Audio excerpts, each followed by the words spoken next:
Collective decision এরকম ছিল না, এমন না যে আমরা মিটিং করে ডিসিশন নিয়েছি যে ডক্টর ইউনূসকে প্রধান উপদেষ্টা বানানো হবে বা এরকম কিছু। তখন আমার মূলত যোগাযোগ হয় ইয়ার সাথে, যে যোগাযোগ হচ্ছিল আমেরিকান এম্বাসির কয়েকজনের সাথে। এর পাশাপাশি হচ্ছে সাবেক ছাত্রদলের এক বড় ভাই আছেন শামীম ভাই, উনি মিরপুরে অর্গানাইজার হিসেবে খুব ভালো ভূমিকা পালন করছিলেন, তো ওনার সাথে আমার যোগাযোগ হচ্ছিল। উনি মূলত ওনার যোগাযোগটা ছিল মূলত মুশফিকুল ফজল আনসারি ওনাদের সাথে আর কি। তো ওনার মাধ্যমে আমার ডক্টর আলী রিয়াজ, তারপর হচ্ছে বদির আলম মজুমদার স্যারদের সাথে যোগাযোগ হয়। ওনাদের সাথে আমি কথা বলি। 1 তারিখ যখন আমাদেরকে ডিবি থেকে ছেড়ে দেওয়া হয় সেদিন প্রাথমিক কথা হয়, কিন্তু 2 তারিখ মূলত আসল কথাবার্তা শুরু হয়। ওনাদের সাথে কথা বলে এবং ওনাদেরকে তখন আমি জিজ্ঞেস করছিলাম যে ডক্টর মোহাম্মদ ইউনূস কি আসবেন কিনা যদি আমরা আহ্বান করি। তো সবার একটা কমন কথা ছিল উনি আসবেন না, কারণ ওনাকে এর আগেও তো অনেকবার চেষ্টা হয়েছে আহ্বান করার। ওই 24-এর নির্বাচনের আগেও একটা আলোচনা ছিল এবং এর আগেও 19 সালের দিকে একটা আলোচনা ছিল। এর আগেও যখন তত্ত্বাবধায়ক সরকার ছিল তখনও ওনাকে আনার চেষ্টা করা হয়েছিল, বাট উনি সবসময় পলিটিক্যালি থেকে রিফিউজ করেছেন, দূরে থাকতে চেয়েছেন। তো আলী রিয়াজ স্যারও আমাকে বললেন, বদিউল আলম মজুমদার স্যারও বললেন যে উনি আসবেন না, আরও যাদের সাথে কথা হচ্ছিল উনি রাজি হবেন না, এই ধরনের একটা কথা ছিল। বাট আমি সরাসরি ওনার সাথেই কথা বলতে চাই এবং তখন হচ্ছে শামীম ভাই আমাকে ওনার বর্তমান যে এপিএস সাব্বির ভাইয়ের নাম্বার দেন। তো সাব্বির ভাইয়ের সাথে যোগাযোগ করার পর সাব্বির ভাই আমাকে বলেন যে আমি তো স্যারের সাথে নাই। তো স্যারের সাথে মঈন চৌধুরী নামের একজন তখন স্যারের প্রাইভেট সেক্রেটারি হিসেবে কাজ করছিলেন। তো সাব্বির ভাই আমাকে মঈন চৌধুরীর নাম্বার দেন। মঈন চৌধুরীর সাথে আমি যোগাযোগ করি 2 তারিখ কি 3 তারিখ হবে, এবং ওনার সাথে আমার কথা হয় এবং উনি তখন বলছিলেন যে স্যারের একটা ছোট সার্জারি আছে। স্যার তখন ফ্রান্সে ছিলেন।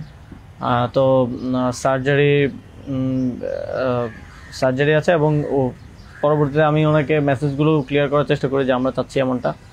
তো উনি স্যারের সাথে কথা বলেন। স্যার আমাদেরকে পরে একটা মেসেজ পাঠান যে তোমরা যেটা করতেছো আমি তোমাদের সাথে আছি আর কি। এটা হচ্ছে 2 তারিখের দিকে স্যার একটা মেসেজ আমাদেরকে পাঠান থ্রু মঈন চৌধুরী, কিন্তু তখনও কথা হয়নি। স্যারের সাথে আমার প্রথম কথা হয় হচ্ছে, মানে আমি বারবার ইনসিস্ট করছিলাম সরাসরি কথা বলতে, কারণ সবাই অনুৎসাহিত করতেছে যে স্যার আসবেন না, আদার অপশনস দেখার জন্য, প্রধান উপদেষ্টা হিসেবে অন্য কাউকে দেখার জন্য অনেক নামও আসতেছিল, অনেক নামও সাজেশন আসতেছিল।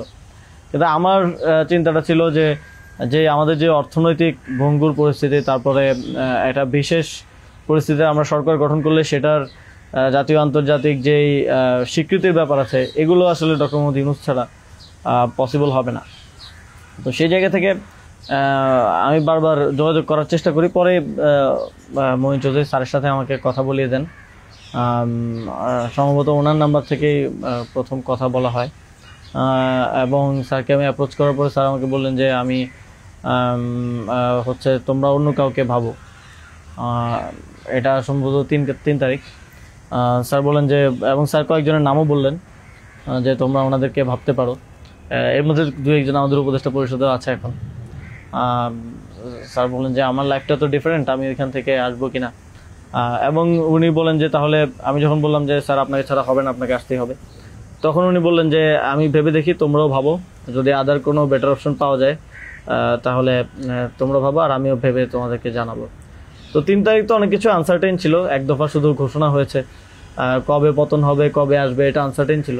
আমার মনে হয় এটাও ডিসিশন নেওয়ার ক্ষেত্রে একটা বাধা ছিল সে সময়। কিন্তু আমি যথেষ্ট, আমার মনে হচ্ছিল যে উনি ডিনাই করলেও he is to some extent positive, যেটা বাকিদের থেকে আসতেছে যে একেবারেই আসবে না এরকম। আসিফ স্যারও বলতেছিল যে আসবে না স্যার, রাজি হবে না। তো আবার আমার মনে হচ্ছিল যে এই লোকগুলো তো সবাই স্যারকে পার্সোনালি চেনে, তো ওনারা বলতেছে, কিন্তু আমি ইনসিস্ট করি এবং আমি তখন আসলে বাকিদেরকে জানিয়ে রাখছিলাম যে আমার স্যারের সাথে যোগাযোগ হচ্ছে। তখন এটা কোনো কালেকটিভ ডিসিশন ছিল না যে ওনাকে আমরা প্রধান উপদেষ্টা করব। আমি নাহিদ ভাই, মাহফুজ ভাইদেরকে জানিয়ে রাখি যে ওনার সাথে যোগাযোগ হচ্ছে, দেখি এটা কোথায় যায়। আর সবার কাছেই তো তখন সময়টা আনসার্টেন ছিল যে কখন পতন হবে, কখন সরকার হবে। এটা অনেক ফার সাইটেড আসলে বিষয় ছিল ওই সময়টাতে, কারণ আমাদের মনে হচ্ছিল না যে 5ই আগস্ট পতন হবে। আমাদের মনে হচ্ছিল যে আরও হয়তো দীর্ঘ সময় আমাদের লড়াই করতে হতে পারে।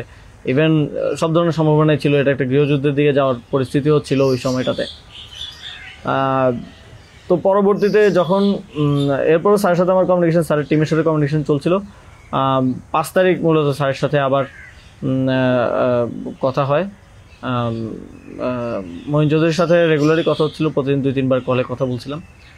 5 তারিখ স্যার যখন সার্জারিতে ঢুকবেন, ঢোকার আগে হচ্ছে কথা হয়, যখন শেখ হাসিনা পালিয়ে গেল সন্ধ্যায় আমরা চ্যানেল 24-এর অফিসে। তখন আমি স্যারের সাথে কথা বলতে চাই যে এখন তো পতন হয়ে গেছে, এখন একটা ডিসিশনে আসতে হবে। তো তখন মঈন ভাই স্যারের সাথে আমাদেরকে কলে যুক্ত করেন। তো চ্যানেল 24 অফিসেই নাহিদ ভাই আর আমি আমার ফোন থেকে লাউডস্পিকারে স্যারের সাথে কথা বলি। তো স্যারকে আমরা বলি যে স্যার এখন একটা ডিসিশন আসতে হবে, আর স্যারও সার্জারিতে চলে যাচ্ছিলেন, তারপরে ডিসিশন দেওয়াটা। তো স্যার এক ধরনের তখন মনোসম্মতি দিলেন যে আমি আসব। আর এর মাঝে তো 2 দিন স্যারও আলোচনা করেছেন বিভিন্ন পর্যায়ে, আমি আসবো, তবে বিস্তারিত কথা বলার আগে তোমরা কোথাও এটা অ্যানাউন্স করো না আর কি। তো এই আলোচনাটা হওয়ার পরে আমরা অনেকগুলো বিষয় ছিল ডিসকাস করার মতো। আলোচনাটা হওয়ার পরে আমরা চ্যানেল 24-এর অফিসে প্রেস ব্রিফিংটা করি সেদিন রাতে, এবং সরকারের রূপরেখাটা কী হবে সেখানে ঘোষণা করি, একটা অন্তর্বর্তীকালীন জাতীয় সরকার ঘোষণার কথা বলি। এছাড়াও আরও রূপরেখাগুলো বলি যে রাজনৈতিক অংশগ্রহণ, তারপর সিভিল সোসাইটি, তারপরে অভ্যুত্থানের নেতৃত্বের অংশগ্রহণ, এই পলিসিগুলো আমরা সেখানে ঘোষণা করি। স্যারের নামটা ঘোষণা করা হয়নি। সেদিন রাতে স্যারের সাথে আবার চূড়ান্ত কথা হয়, রাতের আনুমানিক 12:30 থেকে 2টা-2:30 পর্যন্ত প্রায় 2 ঘন্টা স্যারের সাথে নাহিদ ভাই আর আমার কলে কথা হয়, এবং সেখানে আমরা বিস্তারিত বিভিন্ন বিষয়গুলো আলোচনা করি, এবং স্যারের কিছু কনসার্ন ছিল সেগুলো আমরা ডিসকাস করি যে এটা আবার 1-11-এর মতো একটা সরকার হবে কিনা, মানে আমরা ক্ষমতায় বসবো কিন্তু পেছন থেকে আর্মি আমাদেরকে চালাবে কিনা, অথবা অন্য কেউ আমাদেরকে ডিক্টেট করবে কিনা। স্যারের কনসার্ন ছিল এটা। স্যারের কনসার্ন ছিল যে আমি আসলে আমাকেই স্বাধীনতাটা দিতে হবে, আমি আসলে এটা আর্মি রান করবে কিংবা পেছন থেকে কেউ রান করবে, এটা হলে আমি আসবো না। তো আমরা স্যারকে বলেছি যে আমাদের পজিশনে এটাই, যে গভর্নমেন্ট যদি আমরা ফর্ম করি, গভর্নমেন্ট স্বাধীনভাবে কাজ করতে হবে, এবং এখানে সেনাবাহিনী কিংবা অন্য কোনো অথরিটি যদি হস্তক্ষেপ করতে চায়, সেক্ষেত্রে আমরা মাঠ থেকে সেটাকে চ্যালেঞ্জ করবো আর কি। তো এই ধরনের একটা নিশ্চয়তা স্যারকে আমরা দিই আমাদের এন্ড থেকে। তারপর এক ধরনের কথা হয় যে উপদেষ্টা পরিষদ কেমন হবে, স্যার আমাদেরকে বলেন যে তোমরা ঠিক করো, আর স্যার কিছু সাজেশন দেন।